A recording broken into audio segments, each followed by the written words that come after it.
गुरु जी, परमात्मा को कैसे जाने? क्यों जानना चाहते हो? हैं? क्यों जानना चाहते परमात्मा हो? से अपने शरीर में, अपने मन में शांति परमात्मा को जानने से पहले ये भी तो समझ लो परमात्मा है या नहीं है, कैसा है। वो ही तो जानना चाहते हैं। अक्सर हो क्या रहा है, जी। लोग परमात्मा को जानने चलते हैं, जी।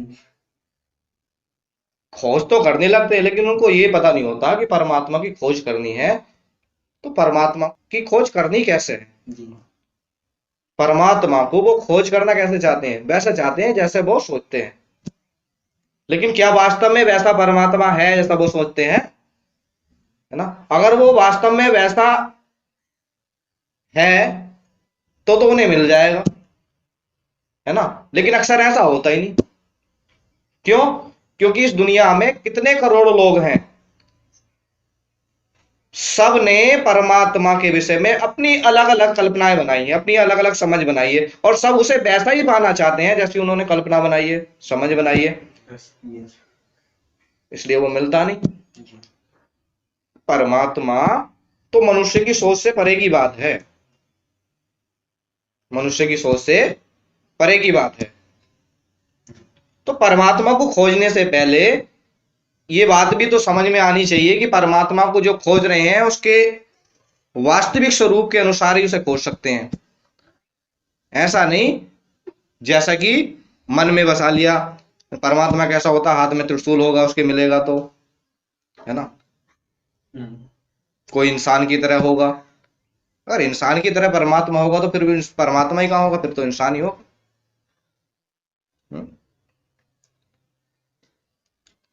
वही बात है ना, हवा को खोजना चाहते हैं, लेकिन हवा को ऐसे खोजना चाहते हैं, खोजने जाने की जरूरत नहीं है, वैसे तो हवा ही है, लेकिन वो ऐसा खोजना चाहते हैं जैसे कोई इंसान हो।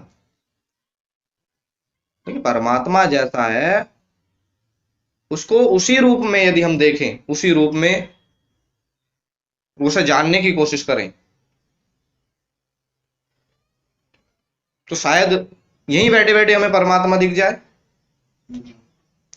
है ना। लेकिन हमने जैसे चित्र देखे, जैसा सुना, जैसा कथा कहानी में हमारे मन में फीलिंग आई, हम चाहते हैं कि वैसा परमात्मा मिले, और उसी कल्पनाओं को पूरा करने के लिए हम पूरी जिंदगी दौड़ते हैं। और वास्तव में वो हमारे मन का स्वार्थ है, हमारे मन की कल्पना है, हमारे मन की बड़ी गड़ी हुई कल्पना। और हमारे मन की गड़ी हुई जो कल्पना है उसके अनुसार परमात्मा हमें मिलेगा ही नहीं।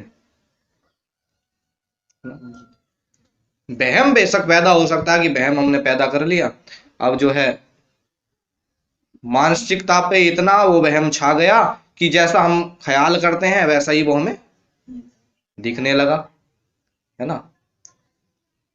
ये जरूर हो सकता है, लेकिन परमात्मा को खोजने के लिए तो हमें वैसा उसे स्वीकार करना पड़ेगा जैसा वो वास्तव में है, वरना हमारा विचार ही व्यर्थ है कि परमात्मा हमें मिले, खाली होना पड़ेगा, है ना। जिन विचारों से, जिन कल्पनाओं से हम भरे हुए हैं उनसे हमें खाली होना पड़ेगा। अगर खाली नहीं होते तो बेकार है ना। लोग ध्यान करते हैं, आंख बंद करके बैठते हैं, सोचते कि कोई परमात्मा हमें दिखेगा, है ना। लेकिन वो असली बात क्या है वो अर्थ ही नहीं समझ पाते। ध्यान का मतलब, ध्यान का अर्थ होता क्या है?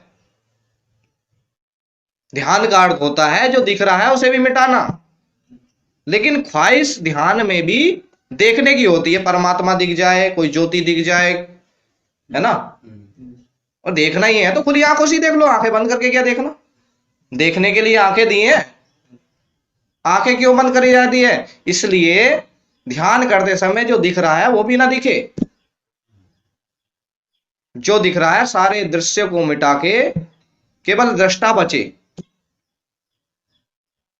तो ध्यान है। लेकिन ध्यान के अंदर भी यदि परमात्मा को देखने की लालसा है कि हमें कुछ दिख जाए, तो बेकार का टाइम जाया हो रहा है, बाकी कुछ भी नहीं। क्यों? क्योंकि देखने के लिए आंखें काफी हैं, आंखें बंद करके, ये मूर्खता वाली बात हुई ना, आंखें बंद कर लिए साहब देख रहे हैं, क्या देखोगे? परमात्मा ने देखने के लिए आके देख, खोल के देख लो, खोल के और अच्छा दिख जाएगा। जो देखना चाह रहे हैं खोल के देख लो, है ना। तो ध्यान का भी मतलब ये होता है कि जो दिख रहा है उसको भी खत्म कर देना, कुछ नहीं दिखना है, कोई दृश्य बचना ही नहीं है, केवल वो बच जाना है जो देख रहा है। और देख कौन रहा है? तुम, केवल तुम्हें बच जाना है। और जब तुम बच जाओगे परमात्मा को भी जान लोगे। और जब तक तुम नहीं बचोगे और दृश्य को लेके आओगे, दृश्य तो रहेगा और तुम अपने कहीं खोए हुए हैं, तो परमात्मा ही क्या, खुद की खोज भी नहीं कर पाओगे। सीढ़ी कहां से होकर जाती है? सीढ़ी यहां से होकर जाती है, पहले खुद को खोजो, उसके बाद स्वतः ही परमात्मा के द्वार खुल जाएंगे अपने आप। दृश्यों को समाप्त करके दृष्टा बच जाए और उसके बाद वो खुद ही मिल जाएगा जिसकी तुम्हें खोज है।